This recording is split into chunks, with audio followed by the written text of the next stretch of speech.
ভাই আপনাদেরকে গুপ্ত সংগঠন কেন বলা হয়? আচ্ছা, তো গুপ্ত সংগঠন বলা হয় যে আজকে যে আমরা গোপনে এই প্রোগ্রামটা করছি, সাংবাদিকরা গোপনে এখানে রেকর্ড করছে এবং গোপনে গোপনে এটা প্রচার করা হবে আর গোপনে গোপনে আমরা এটা দেখব, এজন্য মূলত শিবিরকে গুপ্ত সংগঠন বলা হয়।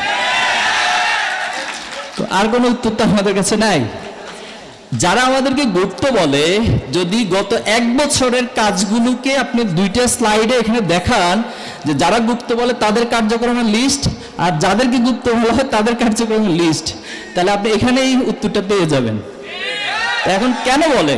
বলার কারণ হচ্ছে আসলে তারা কোনো কর্মসূচি পায় না। আমাদের সেক্রেটারি জেনারেল মাঝখানে একটা বক্তব্য বলছিলেন যে আপনারা যদি কর্মসূচি না পান আমাদেরকে বলেন, আমরা আপনাদের কর্মসূচি লিখে দিই, তৈরি করে দিই, ডিজাইন করে দিই, তারপরে অহেতুক কাজ নিয়ে থাকবেন না। ছাত্রদলের একজন ভাই জগন্নাথ বিশ্ববিদ্যালয়ে তিনি একটা হত্যাকাণ্ডের শিকার হয়েছেন। আমরা শোক প্রকাশ করছি, দুঃখ প্রকাশ করছি, কিন্তু এটা নিঃসন্দেহে বাংলাদেশে কখনোই কাম্য নয় এই ধরনের হত্যাকাণ্ডগুলো। কিন্তু দেখুন সেটার রিজনটা কি পাওয়া যাচ্ছে এখন যখন উদ্ঘাটন করা হচ্ছে, এটা প্রেম গঠিত নারী গঠিত একটি বিষয়, অথচ এটা নিয়ে প্রত্যেকটা ক্যাম্পাসে ক্যাম্পাসে ওনারা মিছিল করেছেন এবং ওনাদের পক্ষ থেকে, ওনাদের হায়ার অথরিটি থেকে শুরুতে লেখা হয়েছে যে তাকে রক কেটে হত্যা করা হয়েছে। তার মানে ইন্ডিকেশনটা কোন দিকে দেয়া হচ্ছে? ঢাকা বিশ্ববিদ্যালয়ের একজন শিক্ষার্থী ছাত্রদলের মারা গিয়েছে, কোনো যাচাই বাছাই ছাড়া, কোনো কথা ছাড়া অহেতুকভাবে বলে দেওয়া হলো এটা ছাত্র শিবির হত্যা করছে। আর ছাত্রদলের কেন্দ্রীয় সভাপতি তো মিডিয়ার সামনে সরাসরি প্রকাশ্যে বলেছেন, যখন একটা প্রশ্ন করা হলো যে ভাই এটা কি বলবো, বলছে শিবিরের উপর দায় দিয়ে দাও।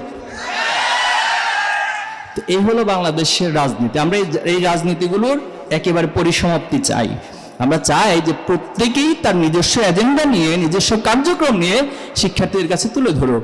আমাদেরকে বলা হয় যে আপনারা ওয়েলফেয়ার পলিটিক্স কেন করেন? তো ওয়েলফেয়ারই তো রাজনীতি মূল কথা। আপনি পলিটিক্স তো করবেন হচ্ছে মানুষের কল্যাণের জন্য। আপনি ছাত্র রাজনীতি করবেন, ছাত্রদের কোনো কল্যাণ করবেন না, তাহলে এটা কিসের রাজনীতি?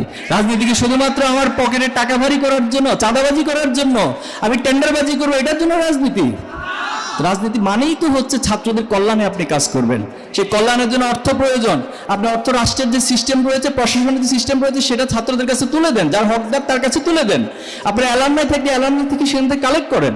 কিন্তু আমরা তো আমাদের এই ওয়েলফেয়ার পলিটিক্সের জন্য কারো কাছে চাঁদাবাজি করতে যাই নাই, কারো কাছ থেকে অন্যায়ভাবে টাকা তুলিয়ে নিয়ে তো কাউকে দেয় নেই। যারা আমাদেরকে আগ্রহ করে ছাত্রদের কল্যাণ করতে চায় আমাদের মাধ্যম দিয়ে, আমরা তো সেই কাজগুলো করে যাচ্ছি। এজন্য যারা আমাদেরকে গুপ্ত বলে, আমরা মুচকি হাসি ছাড়া আসলে কোনো উত্তর এটার জন্য নাই। বাংলাদেশের প্রেক্ষাপটে একজন মেয়ে রাজনীতিতে যোগ দিলে কতটা নিরাপদ থাকতে পারে? তো আমাদের যেটা কনসেপ্ট, বাংলাদেশে তো টোটাল এখন যেটা রেশিও প্রায় অলমোস্ট 50%, পুরুষ 50%, মহিলা 50%, এবং কিছু কিছু ক্ষেত্রে মেডিকেল এবং ইঞ্জিনিয়ারিং সহ বিশ্ববিদ্যালয়গুলোতে পার্টিকুলারলি দেখা যায় যে মেয়েদের রেশিওটা একটু বেশি, একটু বেড়ে গিয়েছে। তো এখান থেকে যে ছাত্রীদের বিশাল একটা গোষ্ঠীকে আপনি যদি পলিসি মেকিংয়ের বাহিরে রাখেন, তাহলে আসলে রাষ্ট্রের পলিসিগুলো যথাযথভাবে হবে না বলে আমরা মনে করি। তো সে জায়গা থেকে আপনি এই যে দেখুন আমাদের বিশ্ববিদ্যালয়গুলো নির্বাচন হয়েছে, এখানে আমাদের প্যানেলে কিন্তু ছাত্রী বোনেরা ছিল, তো তারা তো আলহামদুলিল্লাহ ভালোভাবে সেটাকে পারফর্ম করছে এবং তারা ছাত্রীদের অধিকার নিয়ে কথা বলছে।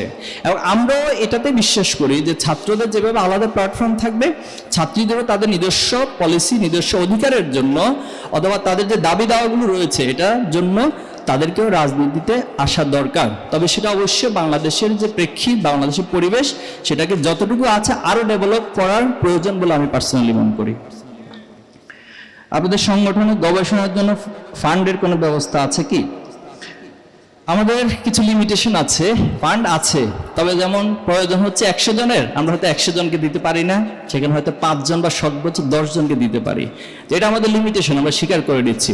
বাট বাংলাদেশের রাষ্ট্রীয় জায়গা থেকে, সরকারের জায়গা থেকে যদি উদ্যোগ নেওয়া হয়, তাহলে গবেষণার এই ফান্ডকে অনেক বেশি বাড়ানো। এখানে খুবই দুঃখজনক একটি বিষয় হলো, উচ্চশিক্ষা বলতে আসলে যা বোঝায় বাংলাদেশে আসলে আদৌ সেটার কোনো অ্যাপ্লিকেশন আছে কিনা, এটা নিয়ে অনেক বড় বড় প্রশ্ন তোলার সুযোগ আছে।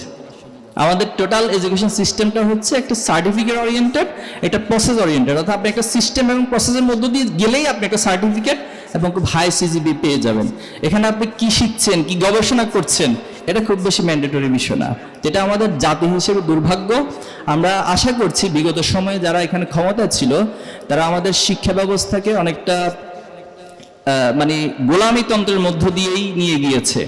তারা জানে যে এখানে যদি মানুষ অনেক বেশি ইনোভেটিভ হয়ে যায়, তারা যদি অনেক বেশি চিন্তাশীল হয়ে যায়, তাহলে আসলে তাদের ক্ষমতা টিকে থাকবে না। এই জন্য আমাদেরকে সবসময় এমন একটা প্রসেসের মধ্যে দিয়ে নিয়ে গিয়েছে, খুব ভালো ভালো রেজাল্ট, খুব ভালো ভালো সার্টিফিকেট, বাট আমাদের ভিতরে চিন্তাশীলতা ছিল না। তো আমরা প্রত্যাশা করব সরকারের জায়গা থেকে সরকার এই গবেষণা খাতে বরাদ্দ বাড়াবে, এবং আমরাও এই জায়গা থেকে আরও কীভাবে প্রমোট করা যায়, অ্যালামনাইদের কীভাবে কানেক্ট করা যায়, অথবা বাংলাদেশে এবং বাংলাদেশের বাহিরে যারা এই গবেষণা খাতে ইনভেস্ট করতে চায় অথবা যারা ডোনেশন করতে চায়, আমরাও তাদেরকে উৎসাহিত করবো ইনশাআল্লাহ। বাংলাদেশ শিক্ষা ব্যবস্থার আমূল পরিবর্তনের জন্য ছাত্র শিবির কি ভূমিকা রাখছে? আমরা কিছুদিন আগে 30 দফা দাবি উত্থাপন করেছি। বাংলাদেশ আজকে স্বাধীনতার এতগুলো বছর হলো, অথচ কংক্রিট কোনো শিক্ষা ব্যবস্থা আমরা প্রণয়ন করতে পারি নাই। সেই কুদরতি খোদা শিক্ষা ব্যবস্থার একটা ওনারা কিছু প্রস্তাবনা দিয়েছিলেন। এরপরে মাঝখানে আরও অনেকগুলো কমিশন হয়েছিল, অনেক সংস্কার কমিশন হয়েছে, কিন্তু ওই অর্থে এই জাতিসত্তার যে উৎস, যে ইতিহাস, এই জাতিসত্তা যা দাবি করে সে আলোকে আসলে আমাদের শিক্ষা ব্যবস্থা গড়ে ওঠেনি। তা আমরা সেই দাবিগুলোর মধ্যে একটা কমিশন গঠন করার বিষয় বলা হয়েছে। এরপরে শিক্ষার যে কারিগরি শিক্ষাকে গুরুত্ব দেওয়া, যেহেতু আমাদের হিউজ হিউম্যান রিসোর্স রয়েছে এবং উচ্চশিক্ষার জন্য সে পরিমাণ আমাদের বরাদ্দ বা সুযোগ নেই, সুযোগের স্কোপটা খুবই লিমিটেড, এজন্য কারিগরি শিক্ষাকে প্রমোট করার বিষয়ে আমরা বলেছি। এরপরে উচ্চশিক্ষা গবেষণার ক্ষেত্রে বরাদ্দ বাড়ানোর বিষয়ে বলেছি। এভাবে আপনারা সুযোগ থাকলে একটু দেখে নেবেন, সেখানে 30 দফা দাবি আমরা উত্থাপন করেছি এবং এই দাবিগুলো নিয়ে আমরা কন্টিনিউয়াসলি কাজ করে যাব ইনশাআল্লাহ। শিবির প্রাইভেট বিশ্ববিদ্যালয়ের শিক্ষার্থীদের বুদ্ধিভিত্তিক ও নৈতিক বিকাশে ভূমিকা কতটুকু রাখছে? আমরা সামগ্রিকভাবে সারা দেশের জন্য কাজ করছি, তবে প্রাইভেট বিশ্ববিদ্যালয়ের দায়িত্বশীল ভাইরা এখানে আছেন। আমি আশা করব ভাইরা এই জায়গাগুলোতে অনেক বেশি গুরুত্ব দিবেন। নর্মালি যেটা প্রাইভেট বিশ্ববিদ্যালয় হচ্ছে যে ক্যারিয়ার গাইডলাইন প্রোগ্রাম, আপনাদের সমস্যাগুলো যেগুলো রয়েছে এগুলো সলভ করার চেষ্টা করা হয়। আপনাদেরকে নিয়ে বেশ কিছু সামিটের আয়োজন ভাইরা করেছেন।